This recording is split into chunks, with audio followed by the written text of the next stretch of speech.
Hello दोस्तों। तो हमारा आज का बेहद ही इम्पॉर्टेंट टॉपिक है जिसका नाम है फ्रेंडली एडजॉर्प्शन आइसोथर्म। मतलब इसका जब चैप्टर का नाम ही है सरफेस केमिस्ट्री, मतलब जितने भी हमारे क्या कहते हैं फिनोमिना होंगे सब सरफेस पे होंगे। एक मिनट माइक लगा ले रहे हैं। सरफेस इसमें क्या हो रहा है, फ्रेंडली एडजॉर्प्शन आइसोथर्म में आपका गैस मॉलिक्यूल जो है सॉलिड पे एडजॉर्ब हो रहा है। आपका गैस मॉलिक्यूल सॉलिड पे एडजॉर्ब हो रहा है। उसका एक फ्रेंडली एडजॉर्प्शन आइसोथर्म ने एक इक्वेशन दी थी x/m Kp की पावर 1/n, और n याद रखना हमेशा ग्रेटर देन 1 होगा। n क्या होगा, इस इक्वेशन को आप डायरेक्ट रट लीजिए क्योंकि ये इक्वेशन जो है प्रूव भी किया गया, मतलब इसको एज इट इज़ याद कर लीजिए, आपके लिए ज़्यादा ही बेनिफिशियल होगा। और ध्यान रखना n हमेशा जो है 1 से ज़्यादा होगा। और इसमें क्या है, क्या कहते हैं, x का मतलब क्या होता है, यम का मतलब क्या होता है। यक्स क्या है, जो है आपका मास है गैस का जो सॉलिड पे एडजॉर्ब हो रहा है, और यम क्या है, मास ऑफ अ सॉलिड, और के क्या है, कांस्टेंट है।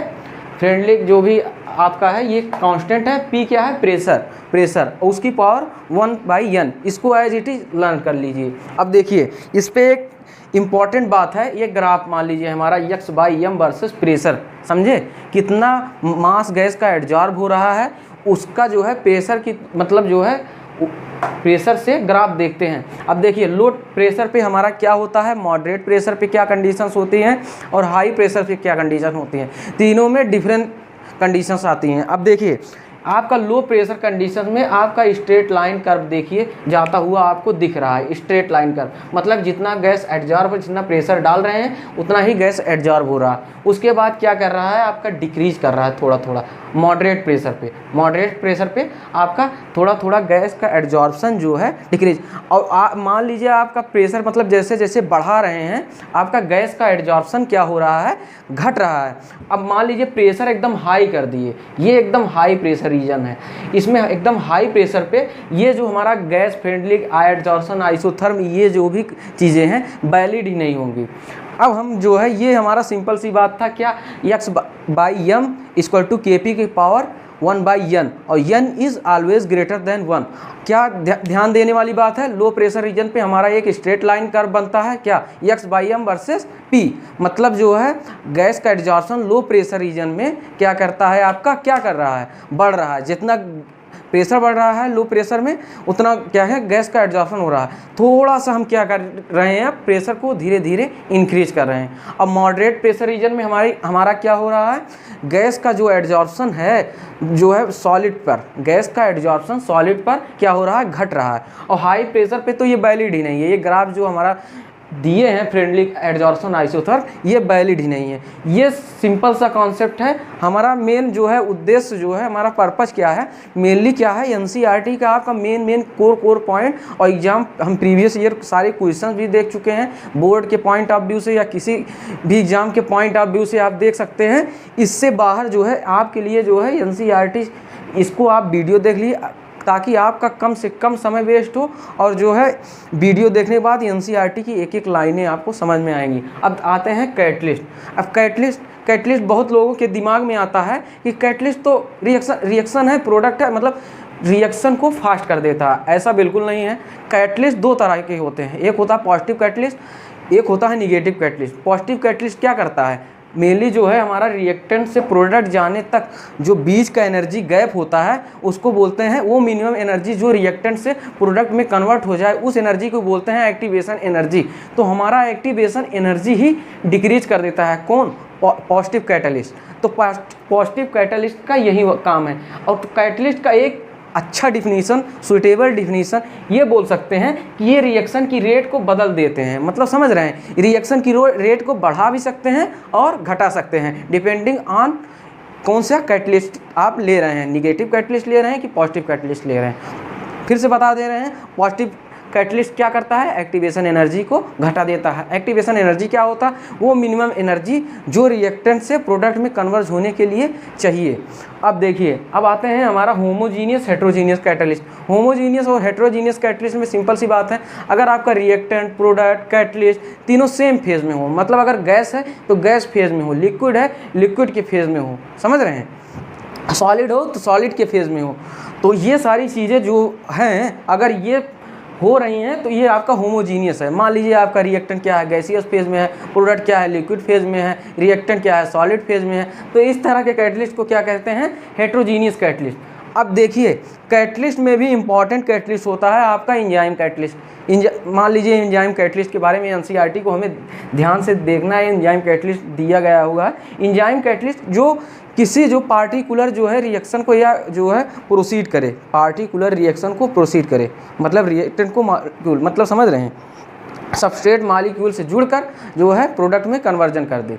अब देखिए उसमें भी सेफ सेलेक्टिव कैटलिस्ट अलग होते हैं। जियोलाइट आगे बात करेंगे, जियोलाइट क्या होता है, कैसे हमारा अल्कोहल का पेट्रोलियम में कन्वर्जन होता है। इसको मेनली एल्यूमिनियम सिलिकेट बोलते हैं। सिलिकॉन एटम इसमें रिमूव होकर एल्यूमिनियम जुड़ जाता है। वो सारी चर्चाएं करेंगे, कैटलिस्ट के बारे में सारी चर्चा करेंगे। अब देखिए एंजाइम कैटलिस्ट ये होते हैं स्पेसिफिक, मतलब कि किसी भी रिएक्शन को जो है प्रोसीड करने के लिए ये स्पेसिफिक होते हैं। मतलब ये इन्वर्टेज शुगर को ही ग्लूकोज फ्रक्टोज में कन्वर्ट करेगा, किसी और को नहीं। जाइमेज ग्लूकोज को अल्कोहल में कन्वर्ट करेगा, किसी और को नहीं। मतलब हमारा कहने का अर्थात आप समझ ही रहे हैं। अब देखिए एंजाइम कैटलिस्ट में हम बात करते हैं। पहला देखिए शुगर से जो कन्वर्ट करता है ग्लूकोज और फ्रक्टोज में, उसका नाम है, उस एंजाइम का क्या नाम है, इन्वर्टेज। और क्या कहते हैं, ग्लूकोज से अल्कोहल में जो कन्वर्ट करता है उस एंजाइम का नाम है आपका जाइमेज। स्टार्च से जो माल्टोज में कन्वर्ट करता है डाइस्टेज, और माल्टोज से क्या कहते हैं, ग्लूकोज में कन्वर्ट होता है माल्टेज। मतलब जो है हमारा एक चीज़ जान लीजिए, कोई भी जो एब्जॉर्प्शन फिनोमिना होता है, मतलब हमारी बॉडी जो है जिसको एब्जॉर्ब करती है, मान लीजिए हम प्रोटीन खाएं, ठीक है, प्रोटीन का जो है एमिनो एसिड के फॉर्म में एब्जॉर्प्शन होता है। मान लीजिए हम क्या कहते हैं, कार्बोहाइड्रेट खाएं, तो उसका जो है एब्जॉर्प्शन हमारा क्या किसके फॉर्म में होता है, ग्लूकोज या फ्रक्टोज के फॉर्म में होता है। फैट खाए तो डाइग्लिसराइड, मोनोग्लिसराइड, इसकी बेसिक यूनिट इस फॉर्म में एब्जॉर्प्शन होता है। तो ये सारी सिंपल सी बातें हैं, तो ये ध्यान देना। अब स्टार्च का क्या हो रहा है, माल्टोज में कन्वर्ट हो रहा है। ये कौन कर रहा है, डाइस्टेज एंजाइम। माल्टोज क्या कर रहा है, ग्लूकोज में कन्वर्ट कर रहा है माल्टेज एंजाइम की प्रेजेंस में। यूरिया क्या कर रहे हैं, अमोनिया में कन्वर्ट हो रहा है। यूरिया का फार्मूला भी जान लीजिए, NH2CO NH2, इसका मॉलिक्यूलर वेट होता है 60, ठीक। अब देखिए यूरिया का क्या किस में कन्वर्जन हो रहा है, अमोनिया में, इसको बोलते हैं यूरिएज। प्रोटीन का किस में कन्वर्जन हो रहा है, जो है पेप्टोन्स में। मेनली क्या करते हैं, प्रोटीन जो है हमारा, जो भी हम प्रोटीन खाते हैं, जो पेप्सिन होता है ये हमारे स्टोमक में पाया जाता है। स्टोमक वो भी इनएक्टिव फॉर्म में, पेप्सिनोजन की फॉर्म में। मतलब एंजाइम में अगर आपका जेल लगा हुआ है या प्रो लगा हुआ है, वो इनएक्टिव फॉर्म में होता है।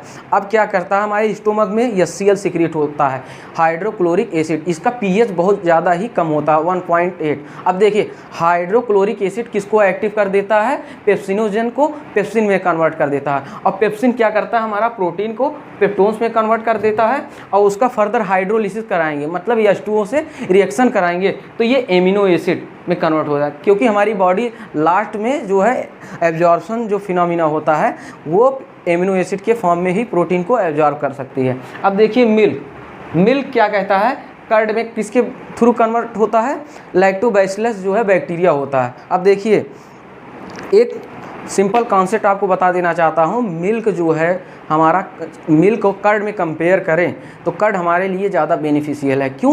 क्योंकि ये हमारे डाइजेस्टिव सिस्टम को मजबूत रखता है, क्योंकि ये हमारे डाइजेशन में हेल्प करता है। इसमें लैक्टोबैसिलस जो है बैक्टीरिया पाए जाते हैं, जो कि विटामिन B12 का एब्जॉर्प्शन कराते हैं, ठीक है। विटामिन B12 का एब्जॉर्प्शन से विटामिन B12 के एब्जॉर्प्शन से आपका RBC का मैचुरेशन भी फास्ट होता है। ये सारी चीज़ें कॉन्सेप्ट है सिंपल। एक कॉन्सेप्ट आपका और था, सेफ सेलेक्टिव कैटलिस्ट। इसको मेनली बोलते हैं जियोलाइट। डस्टर कहाँ गया, 1 मिनट नहीं मिल रहा है, इसी से हम जो है बना दे रहे हैं। 1 minute sorry. Safe selective catalyst note कर ही लिए होंगे।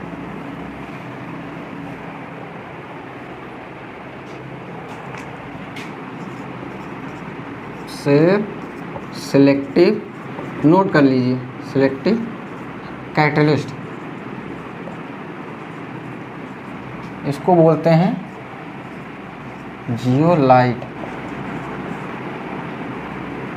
उसमें भी आता है ZSM-5।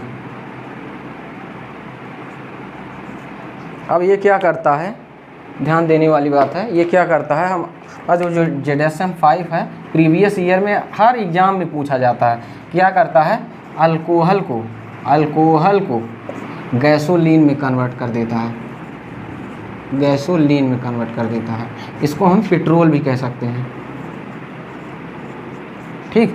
ये ZSM-5 होता है। अब इसमें होता क्या है, ZSM-5 और ZSM-5 को हम क्या एल्यूमिनो सिलिकेट्स भी बोलते हैं। ZSM-5 को हम एल्यूमिनो सिलिकेट बोलते हैं। सिलिकेट्स क्या होता है, SiO4- ऐसे होता है सर, 4 है शायद, 4-, ठीक। अब इसमें क्या कहता है, ये आपका जो ZSM-5 है इसमें आके फंस जाता है। क्या, आपका सब्सट्रेट मॉलिक्यूल इसके पोर्स में आके फंस जाते हैं और रिएक्शन को प्रोसीड कर देते हैं। ये सिंपल से जितने भी थी हम एक बार रिपीट कर दे रहे हैं। फ्रेडलिक एडजॉर्प्शन आइसोथर्म क्या है, यह क्या है, mass of a gas off adsorb mass of a solid है। ये क्या है, मतलब मेनली गैस का एडजॉर्प्शन आपका किस पे हो रहा है, सॉलिड पे। अब इसके बाद आ गया आपका x/m वर्सेस p का ग्राफ। इसमें क्या है, लो प्रेशर पे स्ट्रेट लाइन की तरह बिहेव करेगा, उसके बाद थोड़ा सा मॉडरेट प्रेशर पे ये डिक्रीज होना शुरू है, मतलब एडजॉर्प्शन घटने लगेगा, और हाई प्रेशर पे ये तो वैलिड ही नहीं है। सिंपल सी यही कॉन्सेप्ट है, आप फ्रेंडली आइसोथर्म में देख सकते हैं। कैटलिस्ट हम पहले भी बता चुके हैं। कैटलिस्ट वो नहीं होता है जो रिएक्शन को ही फास्ट कर दे। कैटलिस्ट का एक सूटेबल डिफिनीशन आप बोल सकते हैं जो रिएक्शन की रेट को बढ़ा या घटा सकते हैं, मतलब रिएक्शन की रेट को बदल सकते हैं। अब देखिए वो सारी चीज़ें आप जो पहले लिखाए थे नोट डाउन कर ही लिए होंगे, जैसे ग्लूकोज का फ्रक्टोज में, जैसे क्या कहते हैं शुगर का कन्वर्जन क्या किस में हो रहा है, ग्लूकोज और फ्रक्टोज में, किसके एंजाइम की प्रेजेंस में, जो है इन्वर्टेज। ऐसे ऐसे जितने भी हैं आप NCERT में देख भी लेना।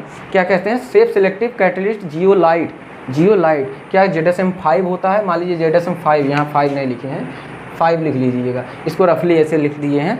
अल्कोहल का क्या किस में कन्वर्जन करता है, गैसोलीन में, इसको पेट्रोल भी कहते हैं। ये नीट 2020 का क्वेश्चन भी प्रीवियस ईयर में आया हुआ क्वेश्चन है।